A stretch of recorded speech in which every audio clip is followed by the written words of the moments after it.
నీ భర్త ఇక్కడ లేడు, నీకేమైనా శారీరక అవసరాలుంటే మేం తీరుస్తాము. ఇది నాసిక్ టీసీఎస్ బీపీఓలో షారుఖ్ అనేవాడు, రజా అనేవాడు, ఆసిఫ్ అనేవాడు ఒక మహిళతో, ఆ టీసీఎస్ బీపీఓలో పనిచేసే ఒక మహిళతో మాట్లాడినటువంటి మాటలు. అయితే ఆ మహిళ వాళ్ళ ఒత్తిడికి లొంగలేదు. నవంబర్ 2025లో ఈ అమ్మాయి నాసిక్ కార్యాలయంలో జాయిన్ అయ్యింది. అంటే అన్ని కేసెస్ 2022 నుంచి లేవు, 2025 నవంబర్ నుంచి ఉన్నటువంటి కేసు. ఆమెకు వివాహం జరిగి కొద్ది రోజులే అయ్యిందండి. ఆమె భర్త పూణేలో నివసిస్తూ ఉన్నాడు. ఆ అమ్మాయి ఏమో టీసీఎస్ నాసిక్ బీపీఓలో ఉంది, పెళ్ళైన కొత్తలో. సరే, ఈ అమ్మాయి అటు పూణే వెళ్ళడమో తన భర్త నాసిక్ రావడమో ఏదో ప్లాన్ చేసుకుంటారు వాళ్ళు కొన్ని నెలల్లో, భార్యాభర్త. ఇది సర్వసాధారణమైన విషయం అన్ని డిపార్ట్మెంట్స్లో కూడా, అన్ని రంగాలలో కూడా కదా. అంతెందుకు, మనం అప్పుడెప్పుడో రకరకాల సినిమాలలో దివ్యవాణి రాజేంద్ర ప్రసాద్ గారి సినిమా కూడా ఉంటుంది, పెళ్లి పుస్తకం, అందులో కూడా మనం చూడవచ్చు కదా. సో ఇది సర్వసాధారణం. కానీ ఆఫీస్లో ఉండే కొలీగ్స్ బిహేవియర్ ఎలా ఉండాలి, ఎలా ఉందో చూడండి. టీసీఎస్ బీపీఓ అరెస్ట్ అయినటువంటి ఆ నీచుల్లో కొంతమంది మాట్లాడిన మాటలు, వీళ్ళకి ఆ విషయం తెలుసు కదా. భర్త, ఈ అమ్మాయి భర్త ఇక్కడ లేడు, పూణేలో ఉన్నాడు, ఈ అమ్మాయి ఇక్కడ నాసిక్ బీపీఓలో ఉద్యోగం చేస్తుంది. వీళ్ళందరూ, ఈ షారుఖ్, ఆసిఫ్, రెజా, మెమను, ఈ అడ్డగాడిదలందరూ ఒక నెట్వర్క్గా ఫామ్ అయ్యి, వాట్సాప్లో గ్రూప్స్గా ఫామ్ అయ్యి మహిళలను టార్గెట్ చేస్తూ ఉన్నారు. సో ఆ అమ్మాయిని లక్ష్యంగా చేసుకోవడం స్టార్ట్ చేశారు. అదేలా జరిగింది అంటే, ఫస్ట్ అమ్మాయి నవంబర్ 2025 జాయిన్ అవ్వగానే ట్రైనింగ్ లాంటిది ఇస్తూ ఉంటారు కదా. అసలు ఆమె ట్రైనింగ్తో ఏమాత్రం సంబంధం లేనటువంటి రజా అనేవాడు, అంటే ట్రైనింగ్ ఇచ్చేవాళ్ళు వేరే వాళ్ళు ఉన్నారు, వాళ్ళ సంబంధం లేదు. పదే పదే ఆమె డెస్క్ దగ్గరికి వచ్చి, మీ భర్త ఎక్కడున్నాడు, మీకు బాధగా ఉందా, అసలు ఒంటరిగా నువ్వు ఎలా బతుకుతూ ఉన్నావు ఇక్కడ నాసిక్లో, నీ శారీరకమైన అవసరాలన్నీ ఎవరు తీరుస్తారు, ఎలా తీరతాయి, ఇవి వీడు మాట్లాడేవాడు. మరొకటి ఏంటంటే, రజా అనేవాడు ఆమె దగ్గరికి వచ్చి మళ్ళీ మాట్లాడిన మాటల్లో, నీకు పెళ్ళై నెల రోజులే అయ్యింది, హనీమూన్కి ఎక్కడికి వెళ్ళావు, హనీమూన్లో నీ భర్తతో బెడ్రూమ్లో ఏం చేశావు, అది వాడు మాట్లాడినటువంటి మాటలు. అలాగే షారుఖ్ అనేవాడు మాట్లాడిన మాటలు ఏంటంటే, ఫస్ట్ నార్మల్గా అది పెద్దలు కుదిర్చిన పెళ్ళా లేకపోతే ప్రేమ పెళ్ళా అని చెప్పి స్టార్ట్ చేసి, నెక్స్ట్ నీ భర్తతో నువ్వు సంతోషంగా లేకపోతే మాకు చెప్పు, ఏం చేయాలో ఎలా చేయాలో మేము చూసుకుంటాం అని, అంటే ఇండైరెక్ట్గా అర్థమవుతుంది కదా వాడు ఏం మాట్లాడుతున్నాడు. తర్వాత వీళ్ళు ఇద్దరిద్దరిగా ముగ్గురుగా కూడా ఒక్కొక్కసారి కలిసి వచ్చి ఆమె డెస్క్ దగ్గర కానీ, ఆ బయట పార్కింగ్ ఏరియాలో కానీ, ఆ బయట కానీ ఆమెను ఆపి మాట్లాడుతుండేవాళ్ళు. నీకు చాలామంది బాయ్ ఫ్రెండ్స్ ఉండాలే, వాళ్ళందరినీ ఎందుకు వదిలేశావు అని చెప్పి ఆమెను అనడం. ఆఫీసులో ఆమెను ప్లేయర్ అని చెప్పి పిలుస్తూ ఉండేవాళ్ళు కొంచెం గట్టిగా. మరి వాళ్ళ మీనింగ్ ఏంటో. ఆ తర్వాత మళ్ళా ఇంకొన్ని నెల రోజులయ్యాక, నీ భర్త ఇంకా ఎందుకు రావట్లేదు అక్కడ పూణే నుంచి ఇక్కడికి, పెళ్ళైన వెంటనే ఇంత అందగత్యాన్ని ఎలా వదిలేశాడు, అసలు ఒకవేళ మేము అయ్యుంటే అసలు వదిలేవాళ్ళమే కాదు నిన్ను, ఇవన్నీ మాట్లాడాలి ఆ అమ్మాయితో. తర్వాత మెల్లిగా ఈ ఆసిఫ్ అనేవాడు ఆమె డెస్క్ దగ్గరకు వచ్చి కూర్చొని ఆమె వస్తువులను, సెల్ ఫోను అవి ఇవి మెల్లిగా తాకుతున్నట్టు మెల్లిగా ఆమె భుజాలను తాకేవాడు. ఒకసారి అకస్మాత్తుగా ఆమె నడుము మీద చేయేసాడు, ఆమె పొట్ట మీదకి చేయి పోనిచ్చి, నీది 0 ఫిగరు అని చెప్పి అన్నాడు. ఆమె ఒక్కసారిగా ఉలిక్కి పడింది, షాక్ అయిపోయింది, లేచి నిలబడింది, అక్కడి నుంచి వెళ్ళిపోయింది. ఇంకోసారి ఆఫీసులో ఈ ముగ్గురులో ఒకడు ఆమెను కౌగిలించుకోవడానికి ప్రయత్నం చేస్తే ఆమె వాడిని తోసేసిందంట. ఇవన్నీ రిపోర్ట్లో ఉన్నాయండి, పోలీసుల రిపోర్ట్లో. అలాగే ఆసిఫ్ అనేవాడు ఆమె దగ్గర కూర్చొని, నువ్వు ఇన్నర్ వేర్స్ అంటే లోపల వేసుకునేటటువంటి బట్టలు, అండర్వేర్ కావచ్చు, బ్రా కావచ్చు, what ever it is, A size బట్టలు వేసుకుంటావు నువ్వు ఇన్నర్ వేర్స్ అని చెప్పి వాడు మరీ పచ్చిగా అమ్మాయితో మాట్లాడడం. ఆసిఫ్ అనేవాడు. అంటే ఈ ముగ్గురులో ఒకడిని మించి ఒకడు ఉన్నాడండి. అలాగే నువ్వు వేరే వాళ్ళతో శృంగారం చేస్తావా, వేరే వాళ్ళతో శృంగారం చేస్తే నీకు ఎలా అనిపిస్తుంది అని చెప్పి మెల్లిగా స్టార్ట్ చేసి మనం లాగే ప్రయత్నం చేయడం. మళ్ళీ ఆసిఫ్ అనేవాడు ఇంకో రోజు, నేను నీ భర్త కంటే మంచివాడిని, నాతో బయటికి వచ్చేసేయి, మరిద్దరం కలిసి తిరుగుదాం, ఎవరికి నేను తెలియనివ్వను అని చెప్పి మెల్లిగా ఆమెను లోబరుచుకునే ప్రయత్నం చేయడం. మళ్ళీ పెళ్లికి ముందు నీకు బాయ్ ఫ్రెండ్ లేకపోతే ఇప్పుడైనా ఒకరిని సంపాదించుకో, నీ భర్త ఇక్కడ లేడుగా, సమస్య ఏంటి చెప్పు, నీకేమైనా శారీరకమైన అవసరాలు ఉంటే చెప్పు, నేను వాటిని తీరుస్తాను అని చెప్పి మాట్లాడడం. అలాగే ఒకరోజు వచ్చి ఆమె పక్కన కూర్చొని, ఆమె అప్పటికే చాలా ఇబ్బంది పడుతూ వీడు వస్తున్నాడంటేనే అకస్మాత్తుగా ఆమె తొడ మీద చెయ్యేసి, నువ్వు నీ భర్త కోసం ఎలా వంట చేస్తావో నా కోసం కూడా అలాగే వంట చేసి తీసుకురా అని చెప్పి అనడం.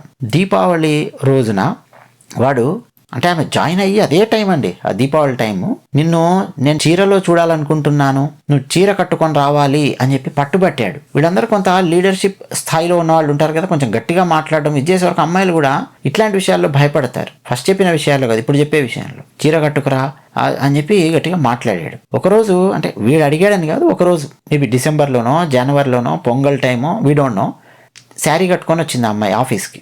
వస్తే ఆ అమ్మాయి దగ్గరికి వెళ్ళి, నీ బ్లౌజ్ డిజైన్ చాలా అందంగా ఉంది, నీ బ్లౌజు లేసులో హుక్స్ ఉంటాయి కదా అవన్నీ తీసేసి అంతా కనిపిస్తుంది అప్పుడు లోపల నాకు అని చెప్పి వెకిలి కామెంట్స్ చేయడం ఆమె దగ్గర నిలబడి.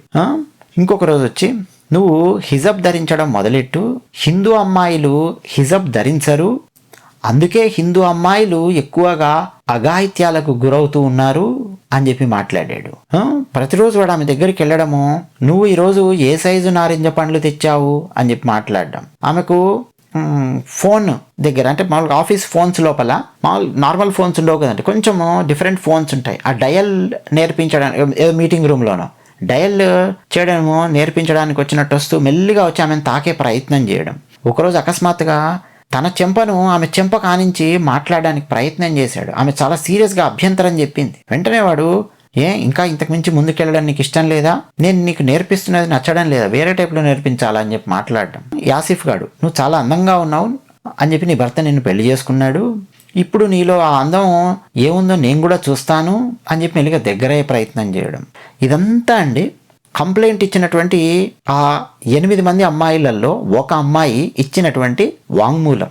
సరే, మీడియాలో పేరు మార్చారు, మనకు కూడా తెలియాల్సిన అవసరం లేదు, అమ్మాయి పేరు గోప్యంగానే ఉండాలి, శృతి అని చెప్పి పెడుతూ ఉన్నారు. మీడియాలో పేరు మార్చబడినది అని కూడా బ్రాకెట్లో వేస్తూ ఉన్నారు. చాలా ఇంగ్లీష్ న్యూస్ పేపర్స్లో, హిందీ న్యూస్ పేపర్స్లో వచ్చినటువంటి విషయం అన్నమాట. అంటే పోలీస్ రిపోర్ట్స్లో ఉన్నటువంటిది ఏముంది అన్నది మరాఠీ న్యూస్ పేపర్స్లో వచ్చినటువంటి విషయం. అంటే ఎంత దారుణంగా ఒక్క అమ్మాయికి సంబంధించిన రిపోర్ట్లోని కొన్ని విషయాలు ఇవి. ఇక మిగతా అమ్మాయిలకు సంబంధించినటువంటి ప్రతి రిపోర్ట్లో ఎన్నెన్ని విషయాలు ఉన్నాయో మీరు ఊహించుకోవచ్చు.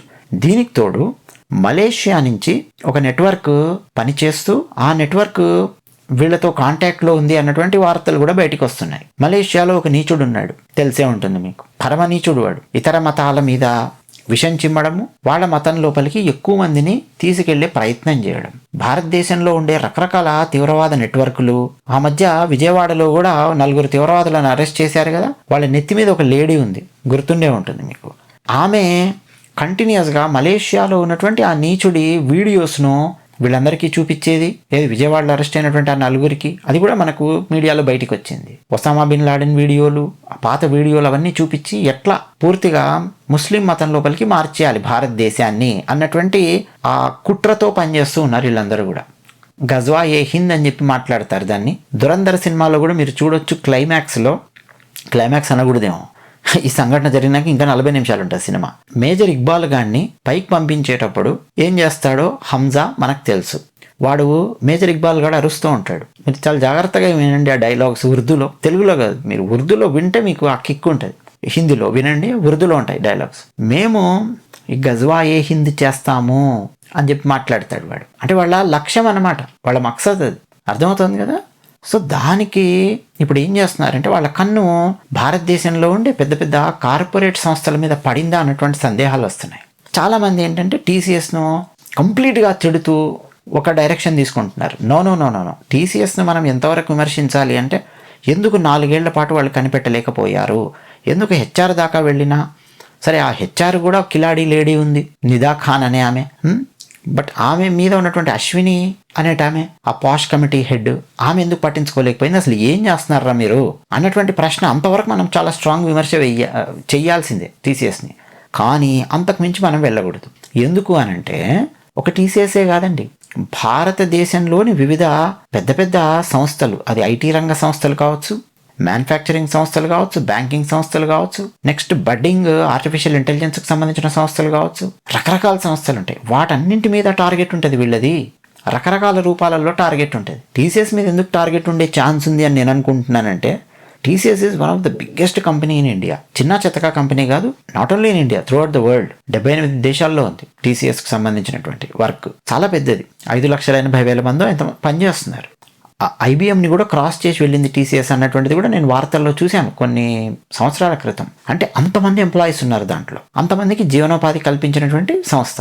అలాంటి సంస్థలు, గొప్ప గొప్ప సంస్థలు మన భారతదేశంలో ఉన్నాయి. ఇన్ఫోసిస్ లాంటి సంస్థ ఉంది, విప్రో ఉంది, హెచ్సిఎల్ ఉంది, ఇంకా చాలా గొప్ప గొప్ప సంస్థలు కదా. ఒకసారి మీరు చూస్తే తీవ్రవాదులు మామూలుగా ఈ బాంబులు లాంటివి పెట్టేటప్పుడు ఎక్కడ పెడతారు? ఎవడో ఒక్కడో ఇద్దరో ముగ్గురో ఉన్న ప్లేస్లో పెట్టడు. ఏం చేస్తారో తెలుసా? ఇంపాక్ట్ ఎక్కువ క్రియేట్ చేయడానికి ఎక్కువ మంది ఉన్నటువంటి ప్లేస్ ఎన్నుకొని పెడతారు.